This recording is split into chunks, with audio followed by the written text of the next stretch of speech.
180 দিনে এটাই প্রমাণিত হয়েছে তারেক রহমানের কোনো ধরনের পরিকল্পনা নাই দেশকে পরিচালনা করার। শুধুমাত্র ক্ষমতায় বসেছে এবং পুরনো পরিকল্পনা অনুযায়ী ফ্যাসিস্টদের পরিকল্পনা এবং নীতি অনুযায়ী তিনি দেশকে পরিচালনা করছেন, দেশকে ধ্বংসের দিকে ধাবিত করছেন। বিএনপি সরকারের 180 দিন নিয়ে যে আমাদের এখানে যে পুস্তিকাটা প্রণীত হয়েছে, আমরা এটার নাম দিয়েছি পরিবর্তনের প্রতিশ্রুতি থেকে পুরনো রাজনীতিতে প্রত্যাবর্তন। এবং অব্যবস্থাপনা, অদক্ষতা এবং পরিকল্পনাহীনতা থেকেই সরকার যে ফ্যাসিবাদী স্বৈরতান্ত্রিক কাঠামোতে সেই কাঠামোতেই ফেরত যাচ্ছে। এবং 180 দিনে এটাই প্রমাণিত হয়েছে যে তারেক রহমানের কোনো ধরনের পরিকল্পনা নাই দেশকে পরিচালনা করার।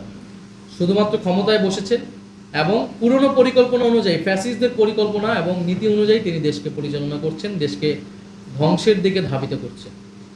এবং আন্দোলনের বিষয় যেটা বললেন, আমরা কিন্তু গতকালকে 11 দলের বৈঠক থেকে জানিয়েছি আমাদের লং মার্চ হবে প্রায় 5 থেকে 6টি বিভাগে।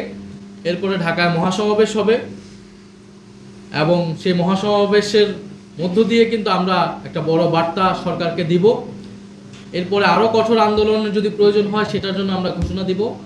পাশাপাশি জাতীয় নাগরিক পার্টি এনসিপিও কিন্তু তার সক্ষমতা অনুযায়ী কিন্তু উপজেলা পর্যায়ে, জেলা পর্যায়ে এবং মহানগরগুলোতেও কিন্তু কর্মসূচি অব্যাহত রেখেছে।